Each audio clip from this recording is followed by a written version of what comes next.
Hello dear students, I warmly welcome you to yet another lecture. Today's topic is the emergence of development administration as a discipline. The lecture aims to achieve several key objectives including to provide a brief introduction about development administration, to explore origin and emergence of development administration as a discipline, and lastly, we will analyze and examine major approaches within development administration. Let me begin by giving you an introduction about the meaning of development administration. To start off, development administration refers to the field of study that focuses on the management and implementation of policies and programs aimed at promoting socio-economic development. It encompasses various aspects such as planning, resource allocation, project management, and evaluation. Development administration plays a central role in addressing the challenges faced by developing countries as it seeks to enhance the well-being of their citizens and foster sustainable growth.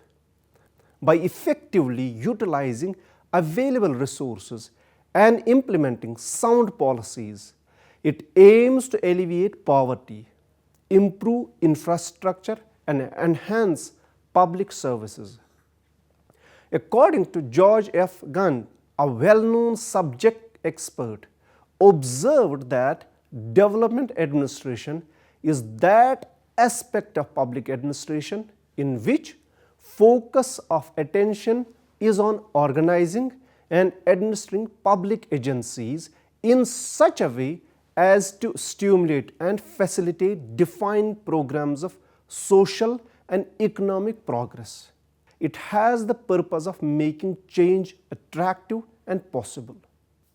According to him, development administration involves two elements: the bureaucratic process that initiates and facilitates socio-economic progress by making the optimum use of talents and expertise available. Second, mobilization of administrative skills so as to speed up the development process. Development administration, although a subset of public administration, holds a significant position in the field of political science and public policy. The effectiveness of development administration lies at the core of modern democracy and planning. The success or failure of planning and the welfare of people are intricately tied to effectiveness of development administration. In contemporary world, development administration plays a central role in driving positive change and shaping societies. It goes beyond mere administrative functions and embraces a proactive approach to address societal challenges. By actively engaging in social engineering, development administration aims to bring about meaningful transformations that benefit the entire population within a state or country. In the field of development administration, there are 5 major themes that can be identified. Firstly, it was believed that development could only be achieved through modernization, which essentially meant adopting Western values and technology. Secondly, development was defined and measured in terms of economic growth. The third theme emphasized that quantitative change in the economy which would eventually lead to qualitative change. In other words, incremental economic progress would eventually result in significant transformations.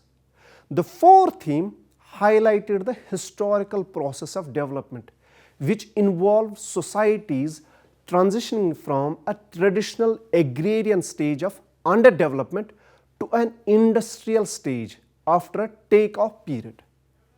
Fifth theme of development administration focused on the importance of harmony, stability, and orderly change.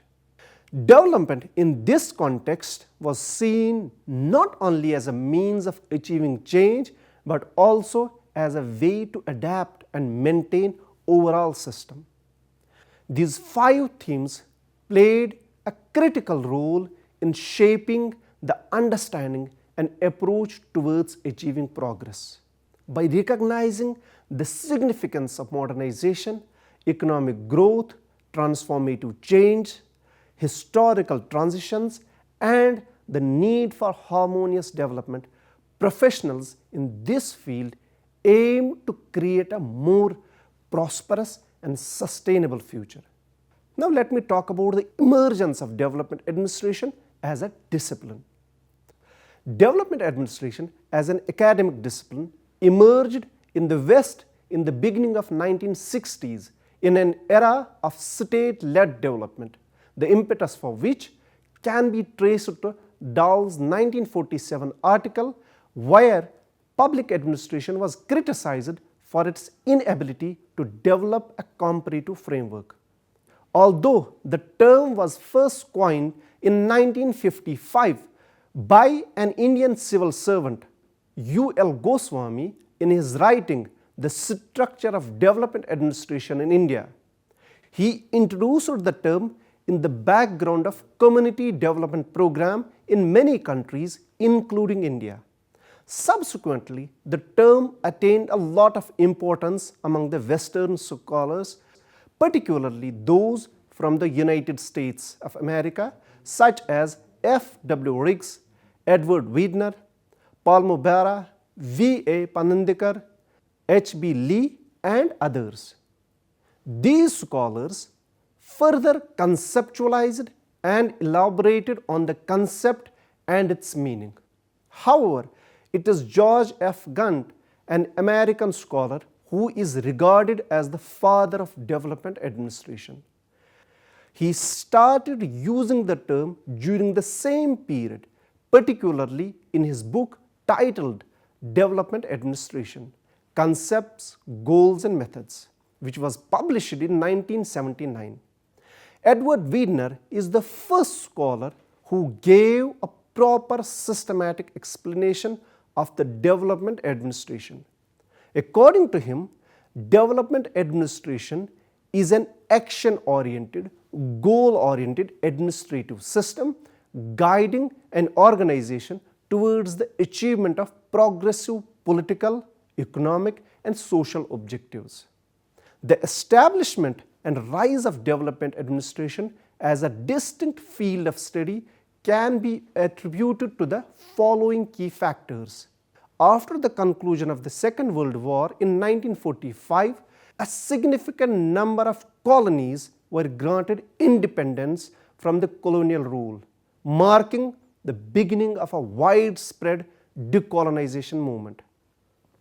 It is evident that the colonial powers had exploited the natural resources of third world countries solely for their own financial gain.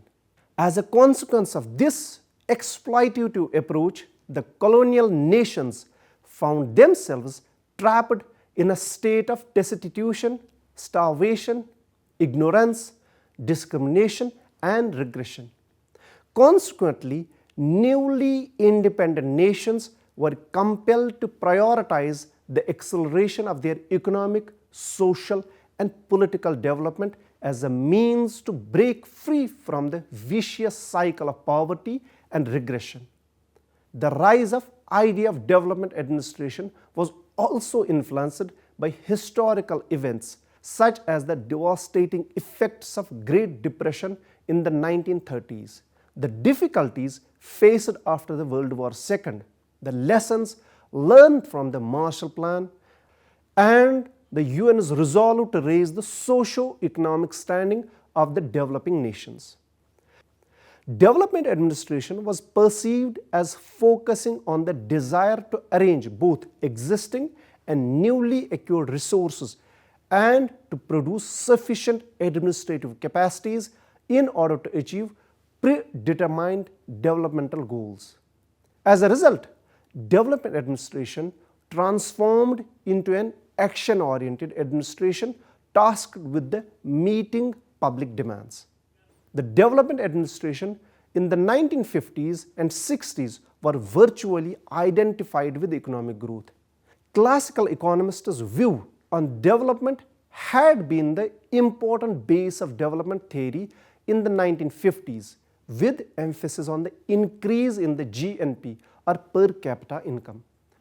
The economic growth model based on the Keynesian economic approach, that is a macroeconomic approach, aimed to transform underdeveloped societies from being ascriptive, particularistic and functionally diffused into societies with a focus on modernization, achievement orientation, universalism and functional specificity.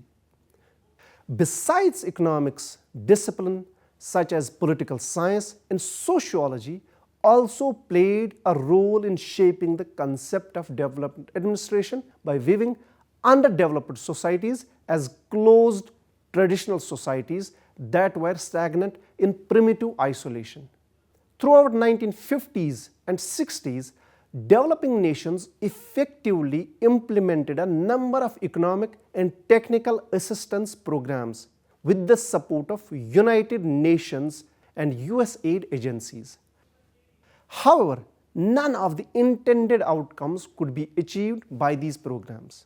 There was an adaptation gap between the training programs and the needs of the recipient country. The bureaucracy technocracy program and public administration received some serious issues due to its emulated development administration for building up administrative capabilities in a prescriptive manner. Technical assistance approach to development institution has been criticized on the ground that it concentrated on structural change rather than attitudinal change.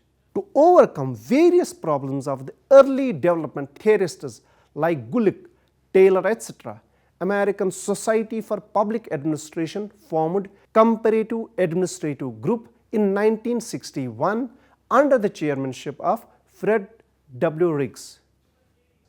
The financial support to the CAG was given by the Ford Foundation, which was interested in the analysis of the relations between administrative system and its socio-political, economic and cultural context. During the 1960s, the CAG conducted study on development administration. The study revealed that the Western models and perceptions of public administration may not be suitable or practical for developing countries. In order to benefit from the technical assistance provided by Western countries, these newly independent nations needed to modify their administrative system. This prompted the search for a new administrative model that could meet the developmental needs of these countries. The group also advocated concentration on strategies and requisites for attaining public policy goals in the developing countries. The group, which organized its activities through various seminars, symposiums, conferences and evolving committee system, published more than 100 occasional papers. It is a fact that the group initially shared the assumption of technical assistance experts, but it was not without questioning. Nonetheless, the 1960s ushered in a period of evaluation of results, doubts and repetition of the old strategies.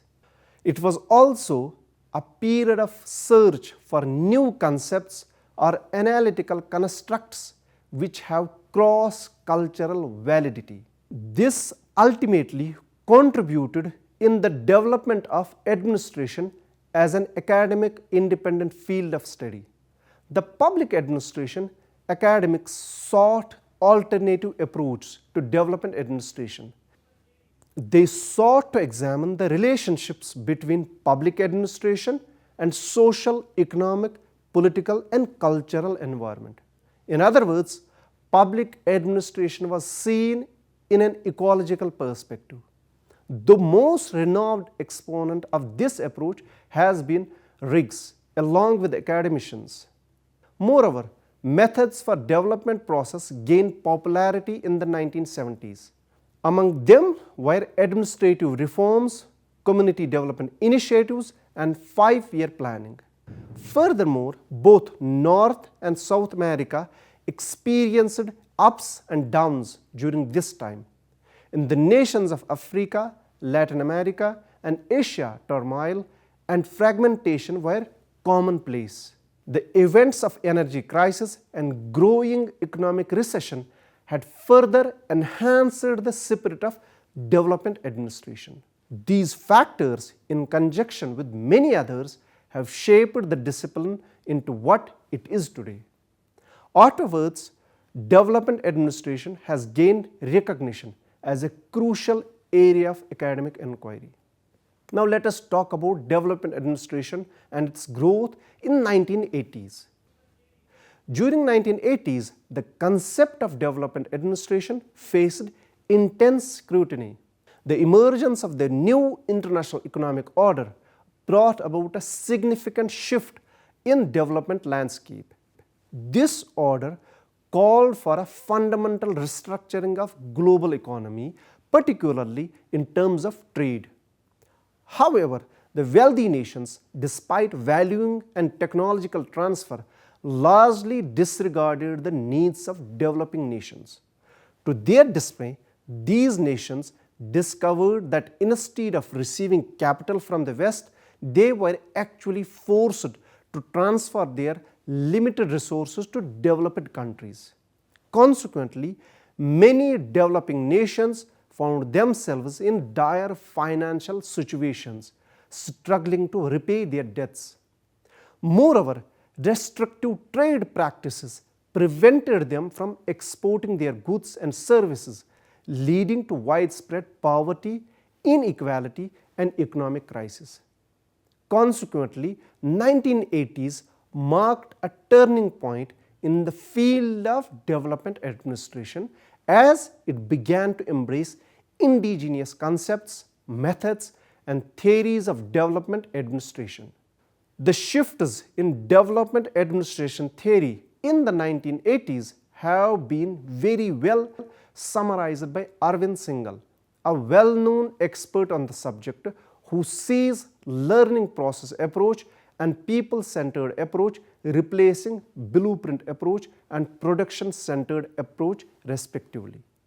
In contemporary times, the role of development administration has undergone significant transformation.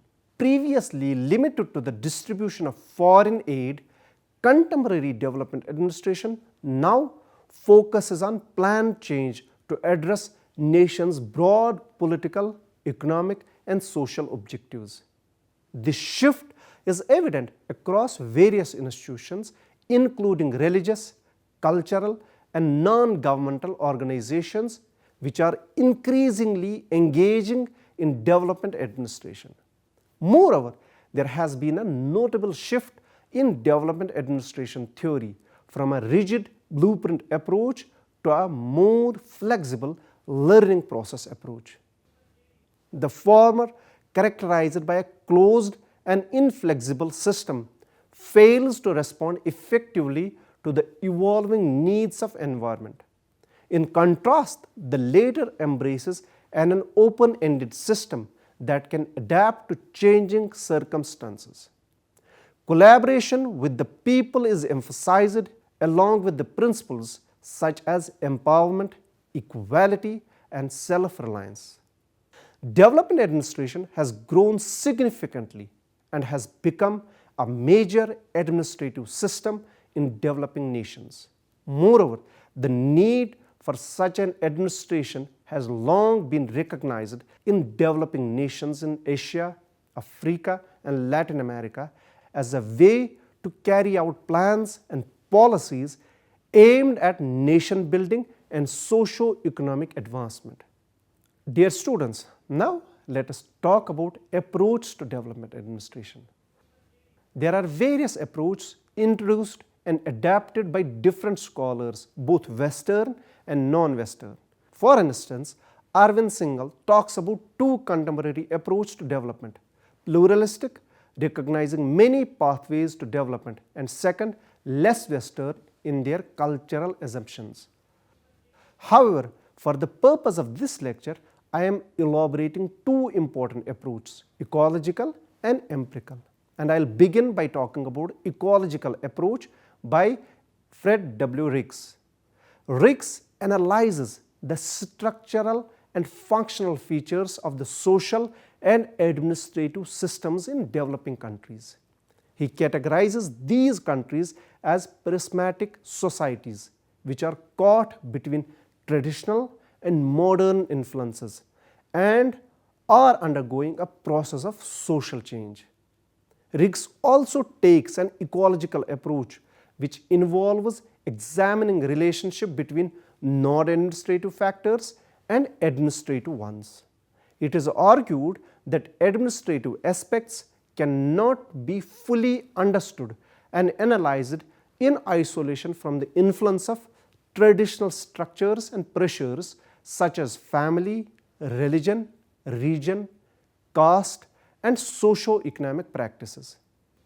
Despite the establishment of a formal political and administrative institutions, effective behavior in modern traditional societies is still largely guided by these traditional factors. Therefore, it is important to consider the socio-cultural and administrative factors when implementing technical assistance programs.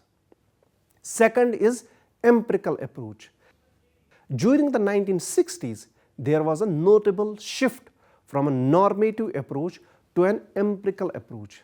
This change aimed to conduct a systematic study of the institution building processes that formed the foundation of technical assistance initiatives led by United Nations and other aid agencies.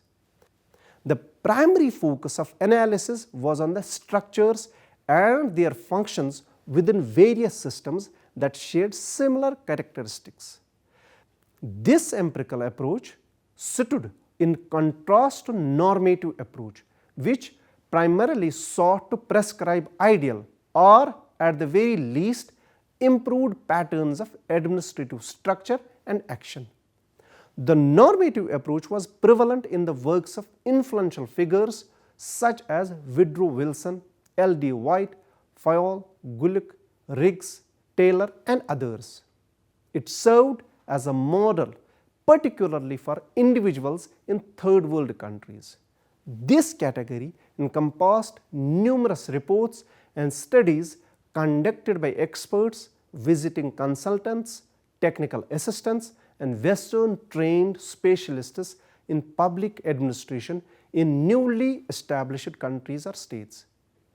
The fundamental objective of these endeavors was to identify ideal patterns while also recognizing and addressing the difficulties, obstacles, and problems that needed resolution. The overarching aim was to uncover the universal principles underlying the administrative processes. Dear students, now let us talk about the aims and objectives of development administration. Development administration is an action-oriented and goal-oriented administrative system that aims to achieve several key objectives. These objectives include the application of innovative strategies for development, with a particular emphasis on grassroots level initiatives. Furthermore, development must be a need-oriented and self-reliant process, placing importance on social development and human capital as valuable resources.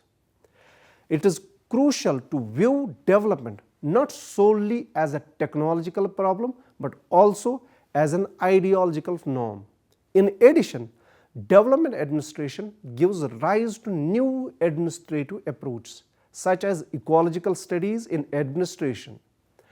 It seeks to bring about profound and rapid change in order to establish a distinct and just social order. Moreover, it recognizes and highlights the unity between politics and administration, rather than viewing them as separate entities. To ensure the effective and efficient use of scarce resources, development administration focuses on creating a politics administrative environment that is oriented towards securing the basic needs of the population. This entails careful resource allocation and management. One key aspect of development administration is the formulation and implementation of development plans. These plans outline the goals, objectives, and strategies to be pursued in order to achieve desired outcomes. Professionals in this field conduct thorough research and analysis to identify the most pressing needs and devise appropriate interventions. To conclude this lecture, development administration is a field that focuses on the management and implementation of policies and programs aimed at promoting socio-economic progress and improving the quality of life in various communities. It encompasses a range of activities including planning, budgeting, project management, and evaluation. In the realm of development administration, professionals work diligently to address the complex challenges faced by societies such as poverty, inequality, and inadequate infrastructure. They strive to design and execute effective strategies that foster sustainable development and create positive change. The origins of development administration can be traced back to the mid-20th century when many newly independent nations sought to address the challenges of nation building and economic growth. These countries recognized the need for an effective governance structures and administrative systems to facilitate development initiatives. Over time, development administration has evolved into a specialized field of study, drawing upon theories and practices from various disciplines such as economics, political science, sociology, and management. Over the years, development administration has emerged as a distinct discipline within the field of public administration. This discipline focuses on the management and implementation of policies and programs aimed at promoting socio-economic development in various contexts. The emergence of development administration as a discipline has provided a framework for understanding and addressing the complexities of socio-economic development. By combining theoretical knowledge with practical skills, development administrators contribute to the formulation and implementation of policies and programs that promote sustainable and inclusive growth. Development administration emphasizes the importance of participatory approaches and inclusive decision-making processes. It recognizes the need to involve local communities and marginalized groups in the design and implementation of development projects as their active participation enhance the likelihood of success and sustainability. In recent years, the field of development administration has faced new challenges and opportunities. Rapid technological advancements, globalization, and increasing complexities of development issues have necessitated innovative approaches and adaptive strategies. Development administrators must now possess a diverse skill set, including proficiency in data analysis, project management, and the ability to harness digital tools for effective governance. Irrespective of new challenges, development administration is considered an important subject of study at the higher education level. With this, I conclude today's topic. Thank you for joining me. Looking forward towards more lectures. Take care and goodbye.